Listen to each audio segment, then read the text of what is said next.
Oh, pasti dikasih jalan sambilan. Isang semua nih, isang langsung pian cerita.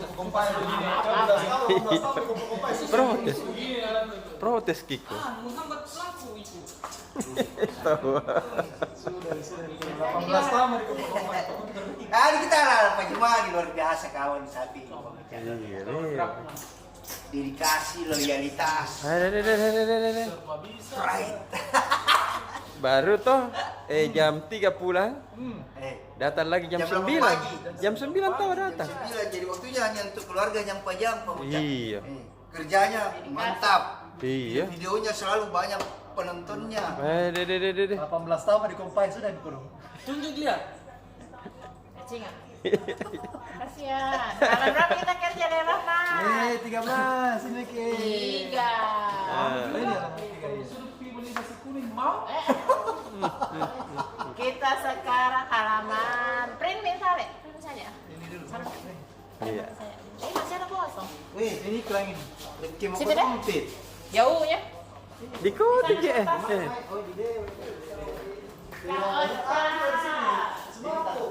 Oh iya. Halaman 13 dulu. Yes. Apa itu? Halaman 13 ada soal Yamaha. Motor toh? Nah, buat yang punya motor Yamaha, Iya. diingatkan pentingnya membersihkan injektor. Apa itu? Kita tahu injektor? Apa itu? Injektor adalah komponen penting pada motor berteknologi injeksi. Fungsinya sebagai penyemprot sekaligus mengubah bahan bakar jadi kabut. Betul. Katanya kalau tidak rajin dibersihkan bisa bikin motor bermasalah dan harus dilakukan setiap 10.000 km. Oh. Nah, itu berita dari Yamaha. Oh. Nah, kemudian Bank BJB. BJB itu Bank Jawa Barat dan Banten. Bank Banten dan Jawa Barat. Ya kan? Bank BJB menggelar penandatanganan kerjasama dengan 7 pengembang di Makassar. Kerjasama itu dalam bentuk KPR. Jadi nanti yang melewati 7 pengembang ini, masyarakat bisa kredit rumah. Oh. Terus halaman 4, halaman finance. Tadi ada acara digital tak Kak Ocha, Tribun Business Forum. Dengan narasumber manajer jaringan dan distribusi Pegadaian Kanwil Makassar Nur Fadli. Jadi dia ini memaparkan mengenai agen Pegadaian. Agen Pegadaian tuh saat ini cukup berhasil untuk meningkatkan omsetnya Pegadaian karena mencapai 1,2 triliun omsetnya sepanjang 2021. Dia itu kan jadi mendekatkan Pegadaian dengan masyarakat. Jadi orang udah setengah mati harus ke kantornya gitu, bisa melewati agennya. Terus buat yang suka e-sport, BRI menggelar digital bazar di Mall Pipo. Jadi ada juga jual-jual makanan, kuliner begitu. Dan ada juga kompetisi e-sport. E-sport itu seperti PUBG, Mobile Legends, dan Pro Evolution Soccer dan FIFA 2022, pertandingan game. Anak muda banyak. Terus buat yang suka menggunakan kris, kris itu yang scan-scan. Betul. Sekarang sudah bisa digunakan di tempat wisata Ramang-Ramang. Oh. Untuk halaman 3, Bayar juga orang di sana deh. bayar tahu ya kayak. Jadi sekarang tuh praktis kalau ndak bawa uang kecil, ndak bawa uang tuh bisa pakai scan-scan. Bisa pakai mobile banking langsung bayarnya, nggak perlu bawa uang sepeda copet juga. Iya. Bawa uang banyak-banyak, nanti hilang tonju baru jadi bayar kapalnya apa tuh untuk ke Ramang-Ramang.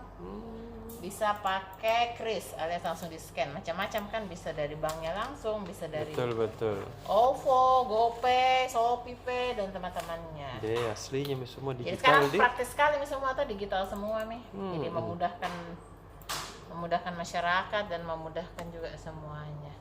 Nah, untuk halaman 3 Kak Ocha tadi IMB Group melakukan perjanjian kerjasama dengan Perusdagoa. Perusdagoa itu jadi untuk bisnis yang berhubungan dengan agrikultur, pertanian dan peternakan nanti ditangani sama perusahaan di bawah IMB. Jadi untuk mengembangkan kabupaten gua, kabupaten tetangga kita yang paling dekat sama Makassar. Iya. Kemudian ada ada kabar gembira buat yang umroh. Ini Umroh betul-betul ketahuan. yang melalui travel agent di bawah Ampuri mulai berangkat tanggal 23 Desember ini. Yes. Jadi yang lewat travelnya Ampuri besok tanggal 23 Desember sudah mulai berangkat. Jadi alhamdulillah ini kasihanin orang-orang yang sudah Rindu membayar sekali umroh, rindu sekali Mikodo. sampai itulah akhirnya bisa terkabul. Untuk umroh perdana ada 173 peserta dulu yang berangkat. Nanti dia akan dikarantina untuk yang untuk yang pakai Sinovac karantinanya 3 hari. Untuk yang non Sinovac bisa 1 hari saja katanya. Yang penting kan alhamdulillah mereka setelah menunggu 2 tahun lebih ini kalau bisa berangkat. Mudah-mudahan pulangnya sehat selalu dan tidak Betul. tertular virus yang lagi mulai mengganas lagi. Kemudian kau jadi Udah. teh Ustaz. Ya ada maki pare. Dadah. Saya teman pikir dulu. Iya. Assalamualaikum. Waalaikumsalam. Pakai tuh, pikir. Iya. Mau Saya kira tadi tompi. Tompi. Ada bisa topi barunya nih Ustaz. Koleksi kok topi memang. Selalu ada topi baru. Ada kalau bertamu dikasih lagi makanan. Deh. Ada sponsoran teh. Main kau Cak. Masuki. Tapi Makan sini. selesai. Sudah sanitizer. Mana itu Anda? Tadi mana juga saya pakai begitu. Nah, lanjutkan. Aku pulang. Nah, Dah. jadi Tribuners, sekarang kita sudah berada di tanggal 17 Desember 2021. 8 hari lagi kita Natal Iya, daerah sana. dan 13 hari lagi kita Tahun Baru. Ih, Berapa hari lagi aja? 8 hari lagi. Jadi tadi Majelis Ulama Indonesia Sulawesi Selatan, MUI Sulawesi Selatan iya.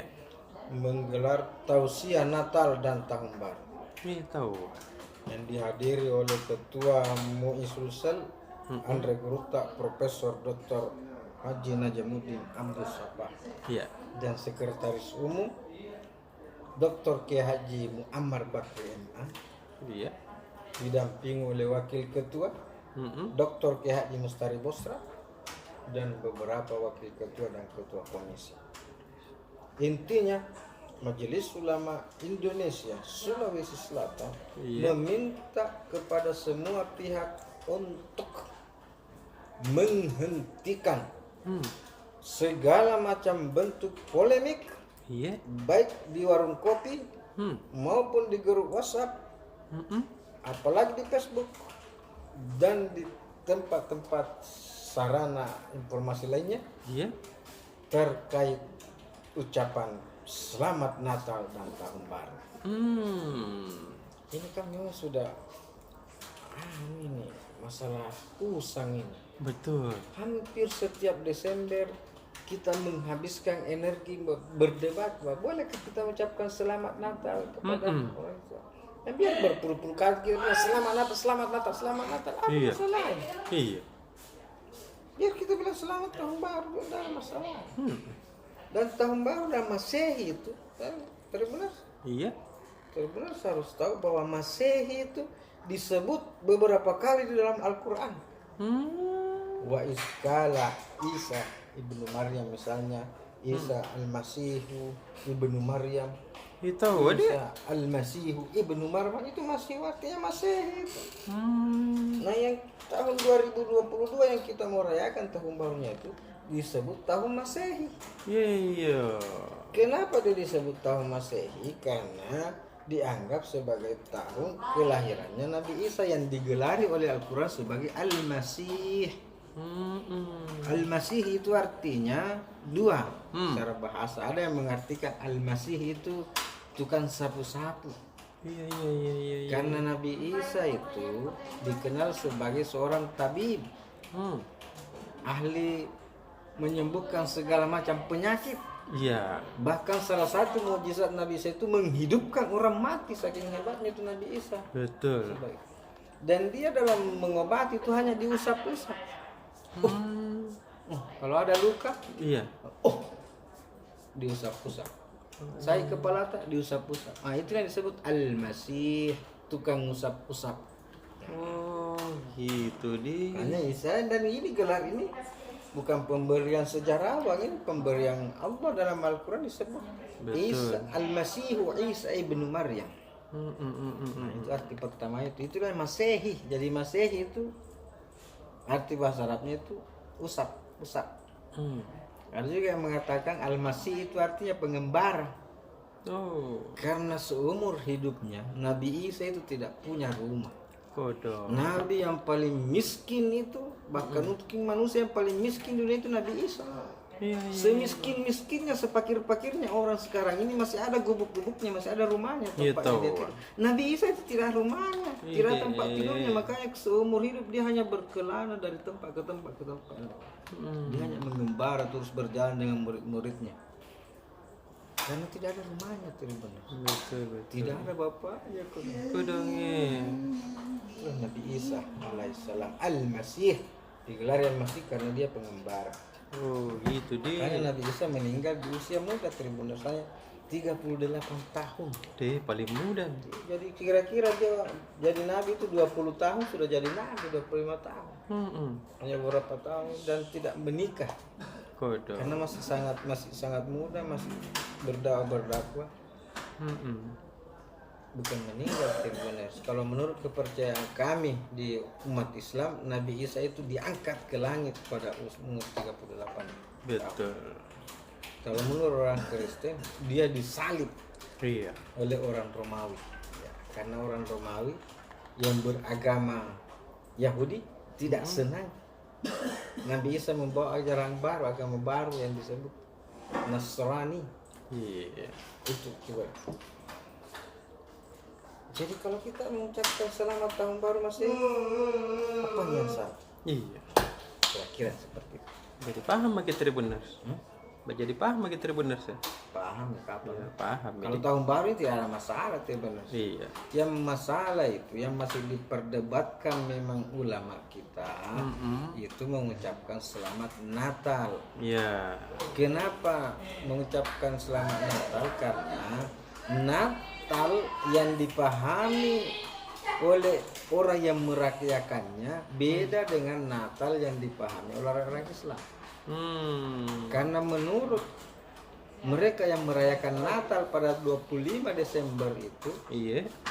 yang dirayakan di situ adalah Yesus Kristus, anaknya Tuhan Allah. Tuhan Bapa. Iya.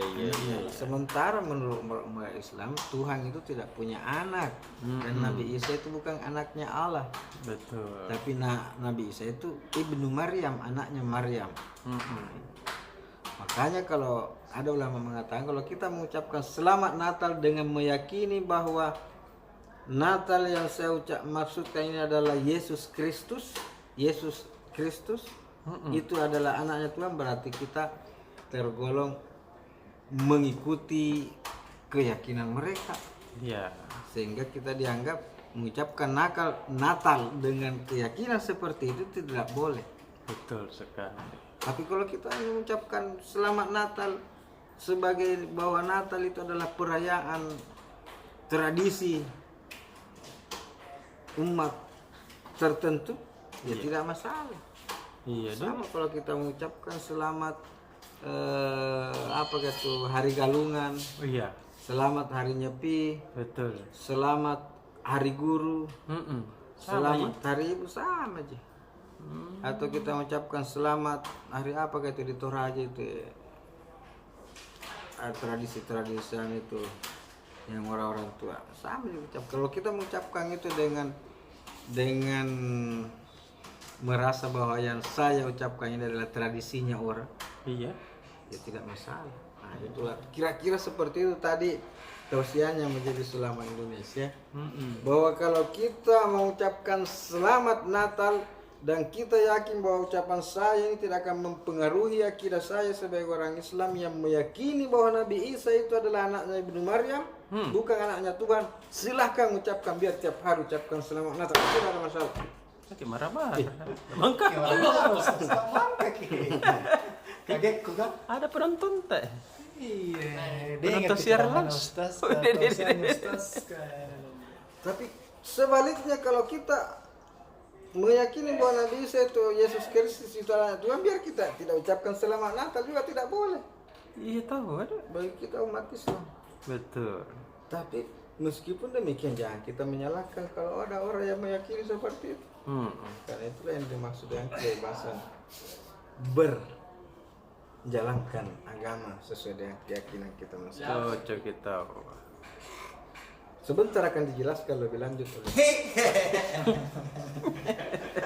Jadi itu tadi tausiah Natal dari Majelis Ulama. Kesimpulannya Majelis Ulama Indonesia Sulawesi Selatan bahwa karena ini Majelis Ulama Pusat belum mengeluarkan fatwa, Iya. jadi keliru juga itu kalau ada yang mengatakan boleh mengucapkan selamat Natal berdasarkan fatwa MUI, karena sampai sekarang tidak ada fatwa Majelis Ulama Indonesia tentang Natal. Yang ada itu hanya ulama seperti Quraisy Shihab mengatakan tidak apa-apa, silahkan ucapkan Natal, selamat Natal dalam rangka mempererat silaturahmi, uhwah wataniyah, uhwah basyariah. Karena ada 3 persaudaraan itu, persaudaraan sesama agama. Iya. Kita sebagai sama orang Islam itu namanya ukhuwah Islamiyah. Ada nama kita sebagai warga negara Indonesia namanya ukhuwah wataniyah. Ada yang namanya kita ini bersaudara sebagai sesama manusia itu namanya ukhuwah basyariah. Dalam rangka mempererat ukhuwah wataniyah dan ukhuwah basyariah menurut Profesor Dr. Presia, silakan saya. Betul. Apalagi Profesor Dr. Kasim Matar Pernah bilang? dari dulu beliau mengatakan silahkan selamat Natal, tidak ada masalah. Iya. Ya itu Tapi kira-kira. tidak mengganggu akidah Iya, kita. dalam rangka tadi itu kalau kita ucapkan Betul. selamat Natal, bahkan biar kita ke gereja ikut nyanyi-nyanyi itu tidak masalah. Yang penting kita bilang saya nyanyi-nyanyi nih. Iya. Bukan dalam rangka ibadah, bukan untuk anaknya Tuhan. Betul. Tapi kita bernyanyi-nyanyi nih sebagai tradisi. Nyanyi-nyanyi itu kan sebanyak bagian dari tradisi kekaisaran Romawi juga itu yang Iya, dipraktikkan, betul. dilanggengkan di Nasrani. Makanya kalau kita lihat upacara Natal dari Roma itu semua tradisi Yunani itu. Ada kudanya, Betul. ada apanya, ada pasukan dengan topi-topi tertentu, itu masih topi-topi peninggalan kerajaan Romawi. Jadi bentuk perayaan Natal itu lebih banyak dipengaruhi oleh tradisi Romawi sebenarnya dibanding dengan tradisi agama Kristen sendiri. Iya. Jadi silakan Tribuners Iya. mengucapkan selamat Natal dan jangan menyalahkan orang yang mengucapkan selamat Natal dan jangan juga menyalahkan orang yang tidak mau mengucapkan selamat Natal. Wih. Kalau tidak mau orang ini jangan dipaksa. Kalau orang mau jangan juga paksa. Karena semuanya ada. Ada juga ulama yang mengatakan boleh, ada juga mengatakan tidak boleh. Itu, dan ini sudah sah karena sudah disampaikan langsung oleh Majelis Ulama Indonesia Provinsi Sulawesi Selatan. Itu kira-kira berita, salah satu berita hot yang bisa kita baca di halaman Sari Tribun Timur edisi 17 Desember 2021.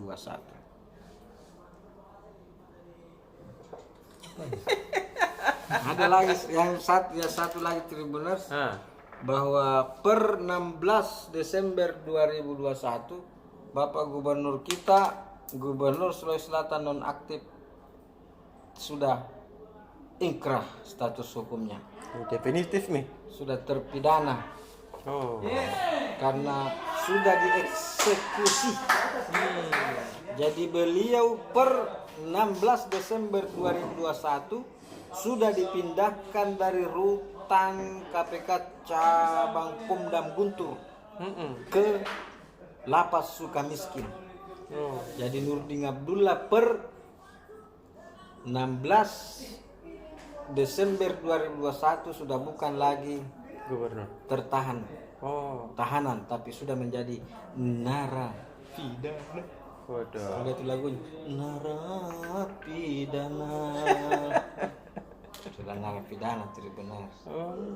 Jadi selama ini kan beliau sebagai tahanan KPK, sekarang sudah menjadi narapidana koruptor, korupsi. Jadi sudah inkrah karena tidak banding. Baik Pak Nurdin Abdullah maupun KPK tidak banding, sama-sama menerima putusan Pengadilan Negeri Makassar. Iya, iya, iya. Kan itu kan sudah disebutkan dalam putusan bila mana 14 hari setelah putusan ini diketuk dan tidak ada upaya banding, maka keputusannya dianggap inkrah atau sudah final. Iya, iya, iya. Makanya proses pemberhentian beliau sebagai gubernur Sulawesi Selatan akan segera dilakukan dan Adinda Andes Sudirman Sulaiman segera akan dilantik menjadi gubernur Sulawesi Selatan.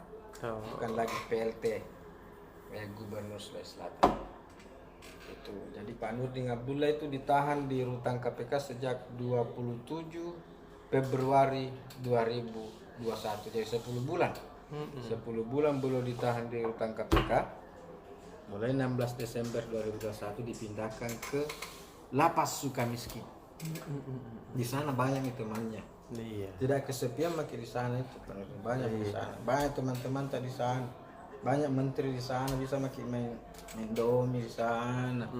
Bisa minum kopi, ada warung-warungnya di sana, warkop-warkopnya ada semuanya.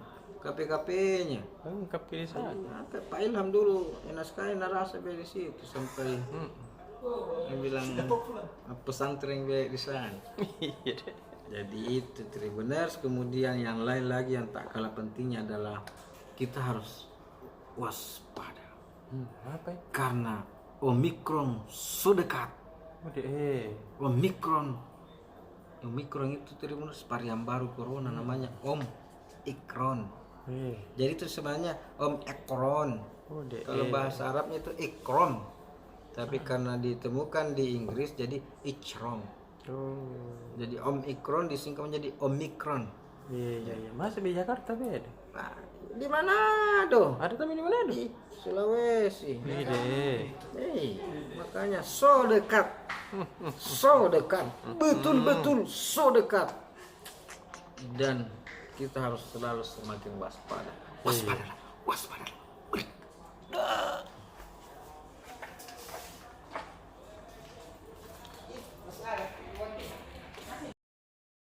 Hah, apa itu? Apa nih? PSM? Iya. Iya. Langsung nih saja. Langsung ini kabur-buru minta nih Pak Lili.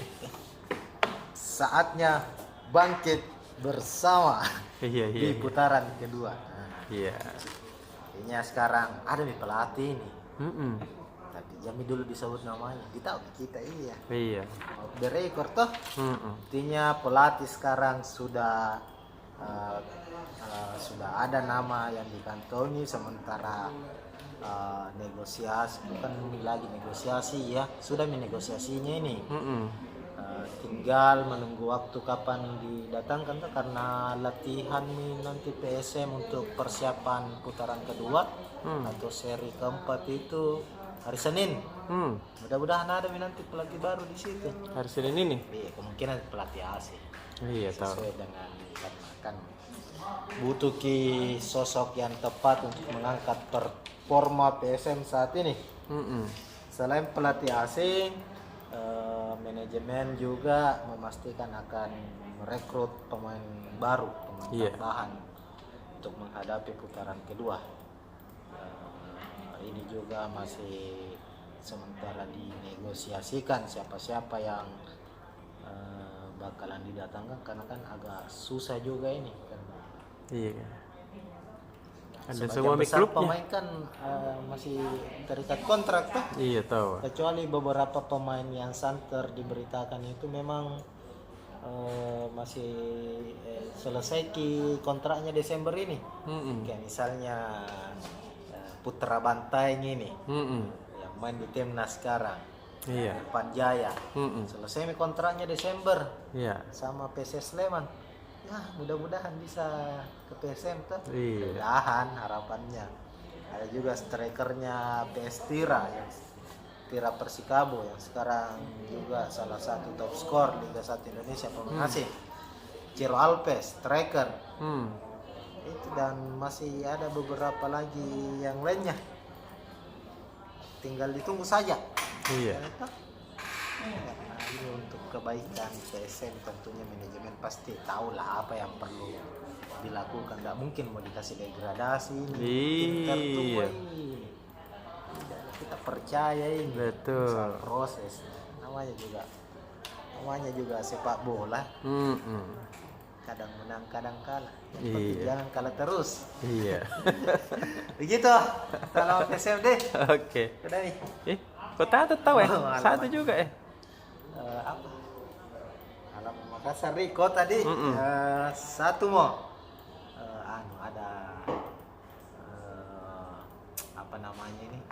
Ada itu yang mau direkrut ini tenaga honorer. Itu kan berubah nama lagi sekarang. Iya. Apa namanya? Tenaga Laskar Pelangi. Wih, Nama kerennya dari dia. Pak Dani, Pak Wali Kota ini. Luar Laskar biasanya Pak Wali ini. Laskar Pelayanan Publik Terintegrasi apa kalau gitu kan. Itu honorer itu bakalan dites lusa. Iya. Hari Sabtu ya. Hari Sabtu ada tesnya, ada 15.000 tes. Mulai yang mau masuk seleksi dan 10.000 yang diterima. 10.000 tuh pokoknya sekian lah 10.000. Dan ada nanti satu kewajibannya. Apa itu? Kewajibannya adalah ketika ini nanti terpilih masuk sebagai Laskar Pelangi pemerintah Kota Makassar, diwajibkan membawa 10 orang yang belum divaksin. Kita bilang Pak Dani nih, siapkan memang nenek muka, Iya, tahu. Pak muka tetanggamu yang belum divaksin, kau harus segera daftar. Kalau tidak, Nggak lolos kok. tidak lolos ke itu. Itu aja syaratnya. Itu mudah aja. harus kayak gitu.